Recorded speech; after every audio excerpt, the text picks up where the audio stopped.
गुरु को छोड़ करके तुम सोचोगे कि गुरु साक्षात परब्रह्म, तो तुम कसौटी पे आ नहीं सकते। जो उपासक नित्य निरंतर सच्चिदानंद भगवान में स्थित है, वही सबसे बड़ा योगी है, वही सच्चा योगी है। हमें देखना चाहिए नित्य निरंतर वही सच्चा योगी। येषाम सतत युक्ता नाम भजताम प्रीति पूर्वक ददामि बुद्धि योगम तम येन माम उपयान्ति। इसके आगे कुछ नहीं, सबसे बड़ा योग। ज्ञानियों से भी बढ़कर, तपस्वियों से भी बढ़कर और कर्म योगियों से भी बढ़कर के भगवान ने अपने परम प्रेमी भक्त को बताया। हर समय भगवान का चिंतन, संसार का चिंतन असहनीय हो जाए, संसार का चिंतन अच्छा न लगे, हर समय नाम जप चल रहा है, भगवान के रूप का चिंतन, भगवान की लीलाओं का चिंतन। सच्चा योग है जीव का नित्य सत्य सच्चिदानंद रूप भगवान से नित्य जुड़े रहना। योग माने तो जुड़ना, हर समय भगवान से जुड़े रहना। तो ये संसार असत्य है, क्षणभंगुर है, क्या ये ठीक है? हाँ, भूत काल, वर्तमान काल और भविष्य काल, तीनों कालों में इसकी सत्ता नहीं। संसार ये स्वाभाविक है, इसलिए पूर्ण सत्य है, इसमें कुछ सार बात नहीं। जैसे भूसी में कोई सार बात नहीं होती, ऐसे ही जो आप देख रहे हो नाना प्रकार की भोग विलासता, जैसे आपने स्वप्न में देखा तो जगह तो सार बात क्या मिलेगी? कुछ नहीं। मरोगे तो तुम्हारे पास क्या जाएगा? जैसे बड़ी बड़ी बिल्डिंगें, मोटर, कार, रुपया, पैसा, वैसे स्वाप्निक है, इसमें कोई सत्य थोड़ी है। अभी शरीर छूट गया तो क्या लेके जाओगे? कुछ नहीं। यही बात जब समझ में आती है तो भगवान शिव कह रहे हैं, उमा कहूं मैं अनुभव अपना। भगवान शिव अपना अनुभव बता रहे। सत हरि भजन जगत सब सपना। सत्य है जितना भजन कर लो। बड़े भाग्य हैं कि आप भजन मार्ग में हैं, नहीं तो संसार मार्ग में बस उन्हीं भोगों का चिंतन, रुपया का चिंतन, परिवार का चिंतन, राग द्वेष का चिंतन, हर समय व्यर्थ समय नष्ट करना। संसार का चिंतन, व्यर्थ समय नष्ट करना, ये असत्य है, इसमें कुछ भी सत्य नहीं। इसलिए कभी उत्साह नहीं होता विवेकी जनों को, ज्ञानी जनों को, भक्त जनों को। कुछ भी मिल जाए सब छूटने वाला है यार, अभी शरीर छूट जाए तो सब छूटने वाला है, कुछ उत्साह नहीं। हाँ, ये वादा हो कि तुम मरोगे नहीं, तो भाई चलो मरेंगे नहीं, स्थायी घर बन गया बढ़िया। अब घर बन के पुत के तैयार हुआ, प्रवेश उनका हुआ ही नहीं, घर यही बना रहा। ये बड़ा झूठा है। उमा कहूं मैं अनुभव अपना, सत हरि भजन जगत सब सपना। वही विवेकी है जो भजन कर ले जाए, नहीं आकर्षण या इतने में ही संतोष कर लेते हैं, बढ़िया खाने पीने को मिल रहा, मौत से जिंदगी कट रही। नहीं, जिंदगी काटने नहीं आए हम, जिंदगी में कुछ करने आए हैं। क्या करने आए हैं? उन्नति। कौन सी उन्नति? जो परिणाम में उन्नति हो। मान लो आप यहाँ बहुत बड़े पद पर चले गए, मृत्यु हो गई तो पद भी गया। हमको वो बात पकड़नी है जो मृत्यु के बाद हमें मिले। मृत्यु के पहले तो सब झूठा है। शरीर छूटने में सब छूट जाएगा तो सब झूठा है। मृत्यु के बाद आपका कर्म आपके साथ है, अच्छा कर्म, बुरा कर्म या भजन, भजन करो तो अच्छा बुरा दोनों को मिटाकर भगवान की प्राप्ति हो गई। तो कम से कम हमसे बुरा कर्म तो न बने। तो इसके लिए हमें बुद्धि चाहिए, और बुद्धि बिना भजन के शुद्ध होती नहीं। बड़ा कलह मचा है जब संसार का हमें कुछ दर्शन होता है, तब लगता है ऐसा संसार है। थोड़ी थोड़ी बात के लिए दूसरा पुरुष मिल गया, पत्नी ने अपने पति को जहर खवा दिया बड़ी चालाकी से। अगर भजन नहीं है तो बुद्धि शुद्ध नहीं है। बुद्धि जब तक भगवान के चरणों का चिंतन नहीं होगा तब तक ये नष्ट करती है। अगर भगवान का भजन नहीं है तो आप गृहस्थी में भी प्रेम पूर्वक नहीं रह सकते। वासना ही तो है। जब अपने पति में संतुष्टता नहीं तो विश्व में संतुष्टता नहीं होगी, चाहे जितना पाप कर ले। जब अपनी पत्नी में संतुष्टता नहीं तो विश्व में चाहे जितनी स्त्रियों के साथ वो सब पाप। तो बुद्धि शुद्ध करने के लिए अगर नाम जब सत्संग है तो बुद्धि शुद्ध हो जाएगी, नहीं तो घोर अशुद्ध होती चली जाएगी। अशुद्ध बुद्धि ऐसी जगह फंसा देगी जहां लाभ नहीं। भजन के बिना राक्षसी भाव पर शासन नहीं हो सकता, और राक्षसी भाव सबके अंदर है। सुमति कुमति सबके उर रहा है। सबके हृदय में सुमति है और कुमति है। सुंदर बुद्धि है और असुंदर बुद्धि, राक्षसी बुद्धि है। यदि हम सत्संग सुनेंगे, नाम जप करेंगे तो सुंदर बुद्धि की वृद्धि होगी, और वो हमको अनुभव कराएगी कि संसार में सब कुछ झूठा है। फाइनल में देखो तो सब कुछ झूठा है, लेकिन कोई मानने के लिए तैयार नहीं कि झूठा है।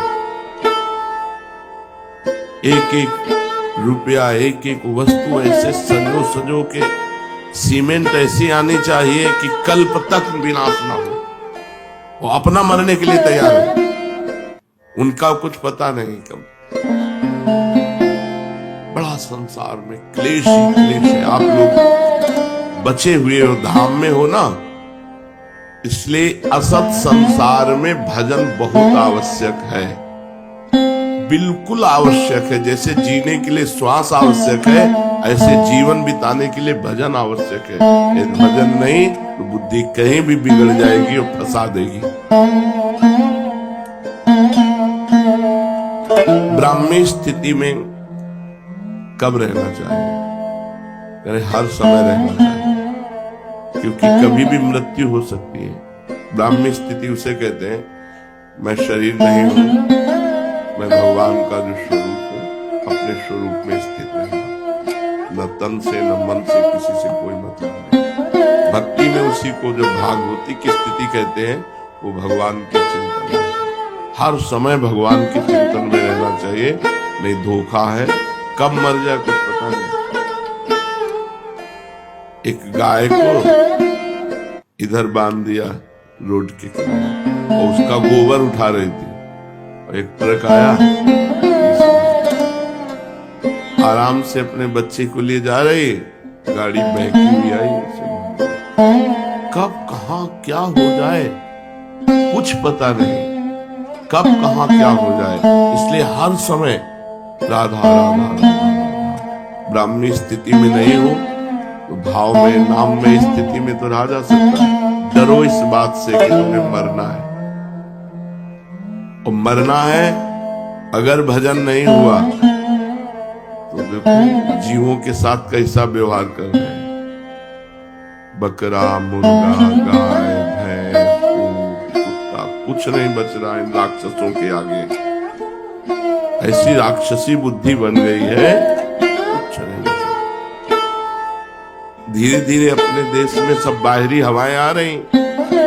अब बताओ, अगर हम बकरा बन गए और जिंदा जलाया जाता है, स्वादिष्ट मांस बनाने के लिए पैर ऊपर बांध दिए गए और नीचे से आग लगा दी गई, तड़प तड़प बनना है बकरा। चुपचाप भजन करो, बकरा बकरी बनोगे। बहुत बहुत दुर्दशा है। हम कभी कभी एकांत में इस बात से कि अरे लोग जान क्यों नहीं रहे कि किस लिए आए, अरे भजन करने नहीं, अगला जो होने वाला है उसमें आप कुछ नहीं कर सकते। जैसे पशु पक्षी अन्य योनियों में गए, कुछ नहीं कर सकते। कबूतर चुन रहा है, बिल्ली दौड़ के आई, पकड़ा, एक एक पंख उखाड़ के छील के खा गई। कितना भयानक पीड़ा होती है मृत्यु के समय। वो जब जीवों को देखो, स्कूटी में जा रहे हैं, एक्सीडेंट हुआ, आते निकल के बाहर निकल के पड़ गए रोड। बहुत विचित्र। डरो कि इस संसार में अगर भगवान का आश्रय नहीं है तो तुम कहीं ना कहीं फंस जाओगे, कहीं ना कहीं तुम पिट जाओगे, कहीं ना कहीं तुम्हारी दुर्गति हो जाएगी। इसलिए हर समय नाम जप करते रहो। ये दैवी संपदा और आसुरी संपदा कहाँ रहती है? बोले चित्त में रहती है। जो चित्त वासुदेव का चिंतन करता रहता है, चित्त के अधिष्ठात्र देवता भगवान वासुदेव, उसमें दैवी संपदा वास करती है। और जो चित्त संसार का चिंतन करता रहता है, उसमें आसुरी संपदा वास करती है। बहुत ध्यान देने योग्य बात है। चित्त का चिंतन नहीं छूटना चाहिए भगवान का।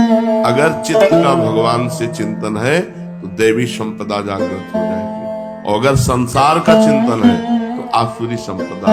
आज प्रायः लोग प्रश्न करते हैं, बहुत उद्वेगित हैं, चिंतित हैं, अशांत हैं, परेशान हैं। क्यों? क्योंकि संसार का चिंतन हो रहा है। देखो 6 घंटा नींद में सोते हो तो कितना अच्छा लगता है, क्योंकि संसार का चिंतन नहीं होता। अगर जागृत में 6 घंटा संसार का चिंतन छोड़कर भगवान का चिंतन करो तो परमानंद में डूब जाओगे। संसार का चिंतन ही आसुरी संपदा है, भगवान का चिंतन ही दैवी संपदा है। सारे सद्गुण उसके हृदय में आ जाते हैं जो भगवान का चिंतन करता है। ये आसुरी संपदा और दैवी संपदा दोनों चित्त में रहती हैं। अगर चिंतन भगवान का अधिक तो दैवी संपदा जागृत हो जाएगी, चिंतन संसार का अधिक तो आसुरी संपदा जागृत हो जाएगी। बंधन और मोक्ष क्या है? संसार के प्राणी पदार्थों का चिंतन करना ही बंधन है, और भगवान का चिंतन करना मोक्ष है। तुम भजन कर रहे हो, अभी मुक्त हो, हर समय भजन कर। लोग शरीर सुख के लिए परेशान हैं, और शरीर का सुख त्यागने से आनंद प्राप्त होता है, और शरीर सुख में आनंद प्राप्त करना चाहते, बस यही परेशानी है। जीते जीते सब आंखें खराब हो रही, कान खराब हो रहे, पता नहीं क्या क्या। अब तो बड़ी विचित्र समस्याएं हैं। हम सच्ची कहते हैं, हर समय मन इस बात से व्याकुल रहता है कि ये लोग जाने यार काहे को परेशान हो रहे हैं, किसमें समय बर्बाद कर रहे हैं। सब कुछ समझना चाहिए हम आए किस लिए। एकमात्र केवल भगवान की चर्चा, भगवान का चिंतन करते हुए सांसारिक कार्य करते हुए। बंधन क्या है? संसार का चिंतन। मोक्ष क्या है? भगवान का चिंतन। संसार के प्राणी पदार्थ में ममता ही बंधन है, और भगवान के चरणों में ममता मोक्ष है। तो ममताहीन कैसे बने? ममता शरीर में है, शरीर के संबंधियों में है, भोगों में है। कैसे ममता है? खूब सत्संग सुनो, भगवान का चिंतन करो, इसी से ममता चली जाएगी। सबकी ममता ताग बटोरी, मन पद मने बांधी बर डोरी। भगवान की यदि चर्चा सुनोगे तो सब झूठा लगने लगता है। हम आपको सच्ची कहते हैं, आज तक हमें कभी ये नहीं दिखाई दिया कि ये हमें प्यार करता है। जहां कहीं लगा तो उत्तर में हमने देखा कि वो अपने लिए हमें प्यार करता है, हमारे लिए हमें प्यार नहीं करता। जैसे बहुत रोना धोना कोई करे, बहुत प्यार दिखा, तो मन कहता है आपको प्यार करता है, तो भगवान कहते हैं रुको हम परीक्षा लेते हैं। तो जहां उसके प्रतिकूल थोड़ी सी बात हुई, बस उसका चेहरा सामने आ गया। तुम्हारे तो हमारे। अच्छा, ये प्यार था? बस समझ गए, प्यार नहीं। वो अपने लिए हमसे प्यार कर रहा है, हमारे लिए सिर्फ हमारे भगवान प्यार करते हैं, हमारी प्रिया जो प्यार करती है, सब अपने लिए प्यार करते हैं। आपके लिए बहुत बढ़िया जूता लाए हैं, क्योंकि आप जूता पहनेंगे तो हमें पुण्य होगा, हमारे पाप नष्ट होंगे, हमारा मंगल होगा। तो हमें प्यार से जूता थोड़े पहना रहा है, व्यापार से जूता पहना। मेरे प्रभु के पैरों में कहीं कुछ लग रहा है, वो भाव ला करके। कहीं सुकृत की बात ही नहीं आई कि पुण्य मुझे कोई लाभ मिलेगा, बात ही नहीं आई, ऐसा कोई नहीं। वो तो केवल भगवान है। आज तक हमें सब, हमको सब नाटक लगता है जब कोई, बहुत बार देखा है, बहुत बार, हजारों बार, लाखों बार देखा है।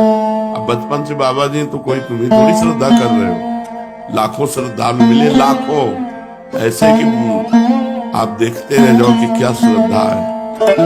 पर अपने पास ऐसी छुरी रही है, जहां परखी लगाई और देखा कनेक्शन गलत, तो छुरी से काट दिया। तुम विवेक के बिना फंस जाओगे, और विवेक है, जब हमसे किसी ने प्रेम करने की चेष्टा की तो हमने उल्टा किया है। इसके आगे कोई टिका नहीं होगा, टिक जाए जहां हम है वहीं वो पहुंच जाएगा, टिक जाए केवल।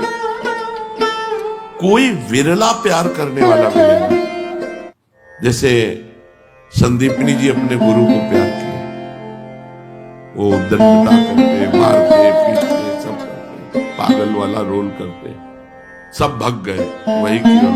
तो उन्होंने पूछा कि बेटा तुम क्यों नहीं गए? उनका गुरुदेव आपको स्नान कौन कराता, आपको भोजन कौन कराता, भिक्षा मांग के ला के आपको भोजन, तो हमने आपके साथ उपद्रव नहीं किया? बोले किया गुरुदेव। तो बोले बुरा नहीं लगा? बोले मेरा कुछ है नहीं गुरुदेव, ये शरीर तो आपका है, सब कुछ आपका है। उनके आंसू भर आए। कहा बेटा मैं आशीर्वाद देता हूं, जगत गुरु तुम्हारा शिष्य बनेगा। तो संदीपनी जी ऊंचे आसन में बैठते और भगवान द्वारिकाधीश नीचे बैठते। भगवान श्री कृष्ण उनके शिष्य हुए।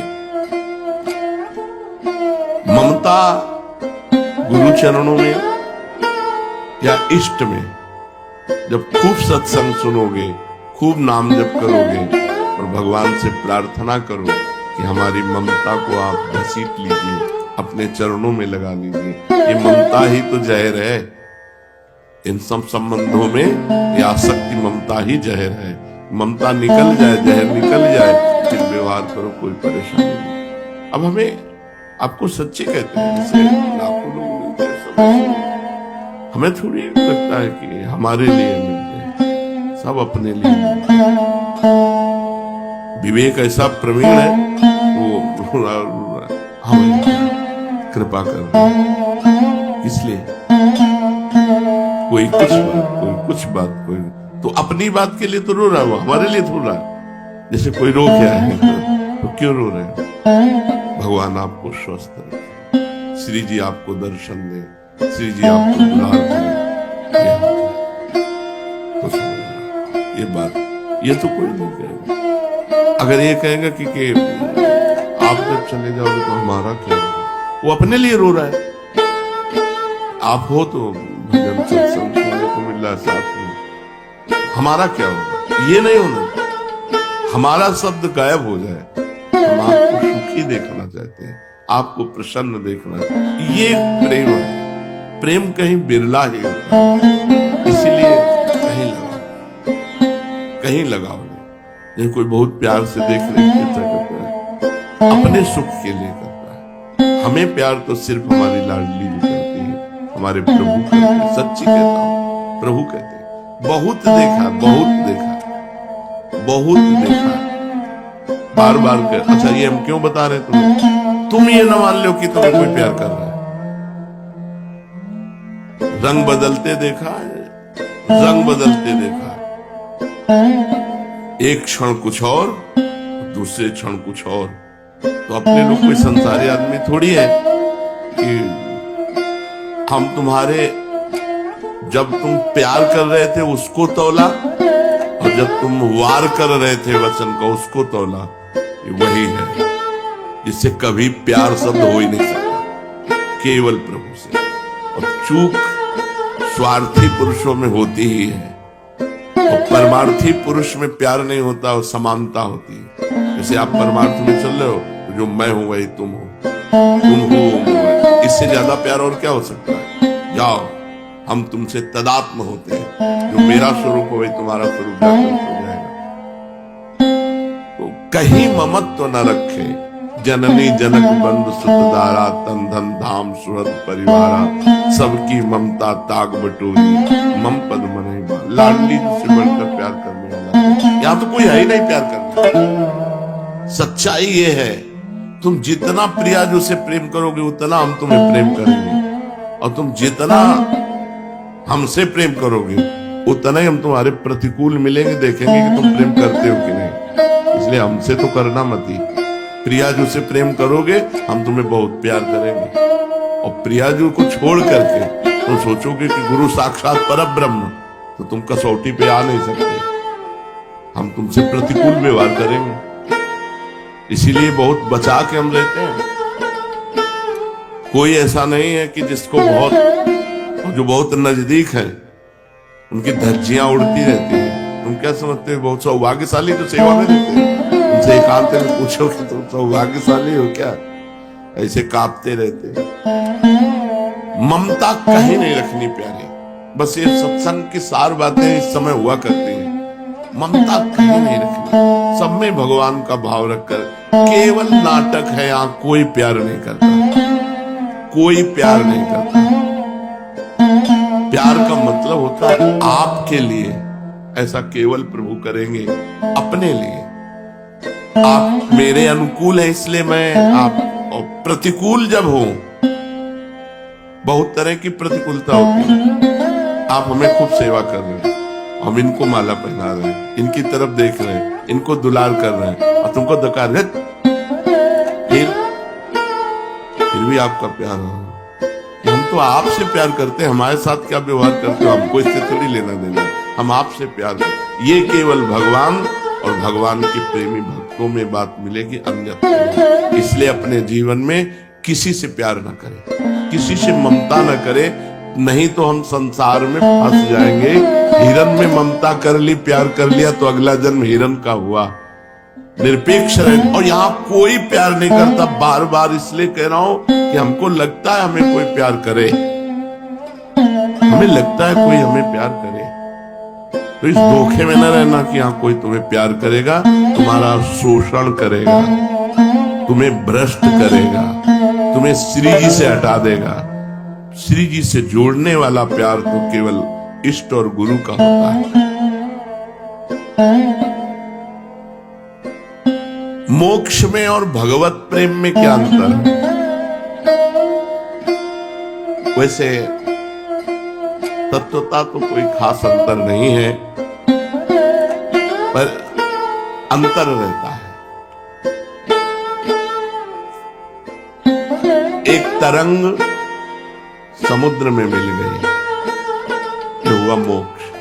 जैसे दो चीटा चीनी के बोरे में लगे थे, चीनी कढ़ाई में पलटाई गई तो एक चीटा चीनी के साथ चीनी बन गया, यह है मोक्ष। और दूसरा चीटा बोरे के बाहर लगा हुआ उसका स्वाद ले रहा चीनी। तो इसे सही माने में कौन से चीटे का सौभाग्य माना जाए? जो स्वाद ले रहा है। जो चीनी बन गया वो तो चीनी बनी गया। इसीलिए आप कहते हैं कि रसाद्वैत है। एक ज्ञानाद्वैत होकर ब्रह्ममय हो गया, और दूसरा रसाद्वैत होकर रस का स्वाद लेता रहता है। इसलिए मोक्ष को भी प्रेमी जनों ने ठुकरा दिया है। मोक्ष का मतलब है समुद्र की तरंग, तरंग नाम हट गया, वो समुद्र हो गया, अगाध समुद्र। तभी हम ब्रह्मास्मि। लेकिन भक्तजन अद्वैत रहते हैं। कैसे अद्वैत रहते हैं? अपनी ही सुधिना रही, एक रहे नंदलाल, पर वो स्वाद लेते हैं। वो नंदनंदन नहीं बन जाते। उनकी दृष्टि में, उनके भाव में, उनके चिंतन में केवल प्रभु है। अपना अस्तित्व ही गायब हो गया, अपना चिंतन ही गायब होगा, केवल प्रभु। मुक्ति किसे कहते हैं? दुख, क्लेश, बंधन, ममता, आसक्ति, अज्ञान सबका अभाव हो गया, अखंड आनंद, उसे मोक्ष कहते हैं। अज्ञान किसे कहते हैं? माया के जितने कार्य हैं सब अज्ञान में है। सृष्टि, पालन, संहार, इसी में सब कुछ, ये सब अज्ञान में हो रहा है। ज्ञान में न जन्म है न मरण है, ये सब स्वाप्निक है।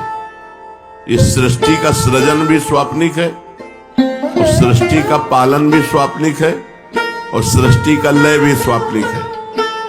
अगर ज्ञान दृष्टि से देखा जाए तो ये एक सिनेमा है, जगन नाटक वैभवा। जगत रूपी नाटक पर्दे पर वो परब्रह्म परमात्मा जादूगर अनंत रूपों में प्रकाशित होकर खेल कर रहा है, अपने आप का सृजन करता है, अपने आप का पालन करता है, अपने आप का लय करता है। ये जो प्रभु के सिवा और कुछ दिखाई दे रहा है, ये सब झूठा है। इसी को जो जान गया उसे मोक्ष कहते हैं। संपूर्ण ज्ञान का नाश हो जाना ही मोक्ष पदवी है। सच्चा भक्त कौन है? जिसकी भोग वासना नष्ट हो गई है। शरीर भोग, खान पान, नाना प्रकार की भोग वासना, प्रारब्ध अनुसार शास्त्र के सम्मत जो शरीर निर्वाह के लिए खान पान वस्त्र मिल गया, उसकी चाह नहीं है। भोगों की चाह का नाश हो जाना ही सच्चे भक्त का स्वरूप है। जाहि न चाही कबहु कछु, तुम सन सहज सने। जिसे कभी कुछ नहीं चाहिए वही सच्चा भक्त है। विवेक किसे कहते हैं? जो संसार का और भगवान का ज्ञान करा दे, सत असत का जो निर्णय कर दे, उसे विवेक कहते हैं। भगवान ही अपने हैं, संसार सब स्वाप्निक है, ये अंदर बात बैठ जाना विवेक है। संसार प्रपंच सब मिथ्या। भगवान, भगवान का नाम, भगवान का रूप, भगवान का धाम, भगवान की लीला, ये सत्य। ये बात हृदय में बैठ जाए तो विवेक। ये हृदय में बैठ जाए सब, जब झूठा है तो इतना विवेक प्रवीण होता है। वो कहे ये बहुत बढ़िया बन रहा, तो मर जाएंगे तो लाद के ले जाएंगे क्या? वैराग्य काटता रहता, विवेक काटता रहता है। जो भगवान से जोड़े और संसार से हटाए, उसी का नाम विवेक है। और ये विवेक बड़ी कृपा से प्राप्त होता है। भगवान जब कृपा करते हैं तब ये विवेक प्राप्त होता है। क्या होगा? हम अभी से आप 5 मिनट खा लेते हैं, फिर क्या होगा? फिर वही शांति। हम 5 मिनट भोग लेते हैं, फिर वही शांति। होगा क्या? परिणाम क्या होगा? इसलिए भोगना ही नहीं, इसलिए खाना ही नहीं। जो प्रारब्धवशात शरीर पोषण के लिए बस वैसे निरपेक्ष होकर डाल ले, हर समय नाम। विवेक जब जागृत हो जाएगा तो कहीं अच्छापन नहीं रह जाएगा। ए बुद्धि को ही विवेक कहते हैं या कोई और चीज होती है? तो बोले बुद्धि जब शुद्ध हो जाती है तो उसका नाम विवेक हो जाता है। शुद्ध बुद्धि का नाम विवेक है, और अशुद्ध बुद्धि का नाम अविवेक, अज्ञान है। कब हम जाने कि विवेक जागृत हो गया हमारे?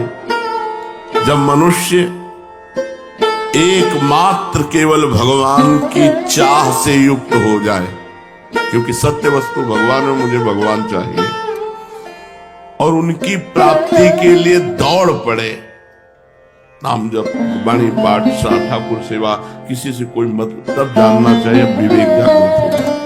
जब केवल भगवान की प्राप्ति के लिए, विवेक बस बहुत बड़ा धन है। एक बार जागृत हो जाए विवेक, आपका काम हो गया। वो वो आपको फंसने नहीं देगा।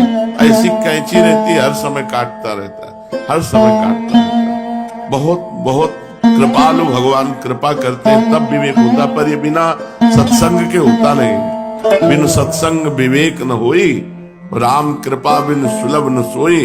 होए विवेक मोह ब्रह्मभागा, तब सब विषय विलास विरागा। अपने आप संसार से छुटकारा मिल जाए यदि विवेक, भगवान से प्रार्थना करना चाहिए कि मुझे विवेक प्रदान करो।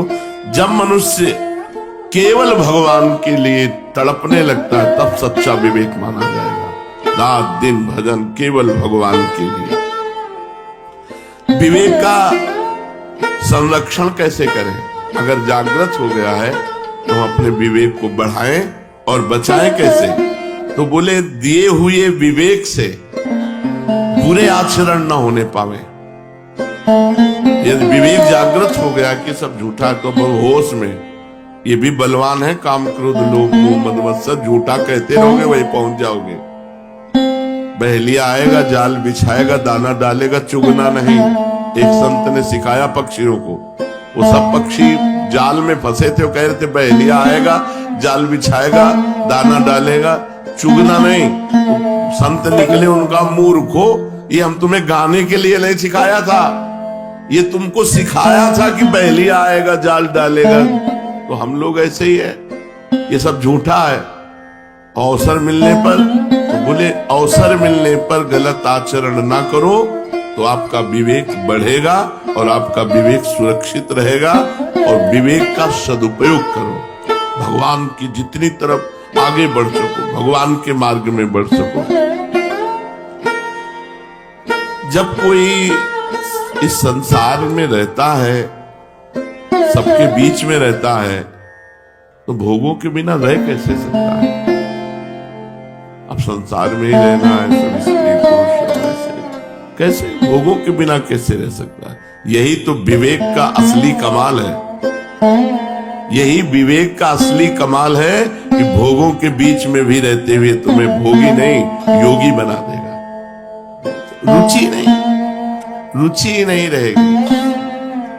ऐसे हो जाएगा जैसे वो कोई बमन देखे, उल्टी देखे तो कैसा लगता है, सोच देखे तो कैसा लगता है।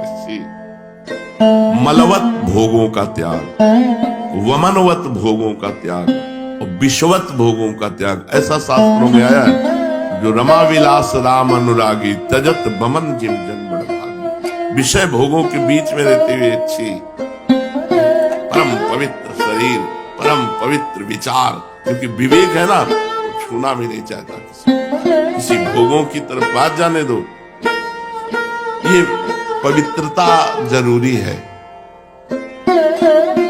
जितना आप निरपेक्ष रहेंगे तो आपका मन पवित्र होगा, और जितना आप अस्पृश्य रहेंगे, छुएंगे नहीं, तो तन पवित्र रहेगा।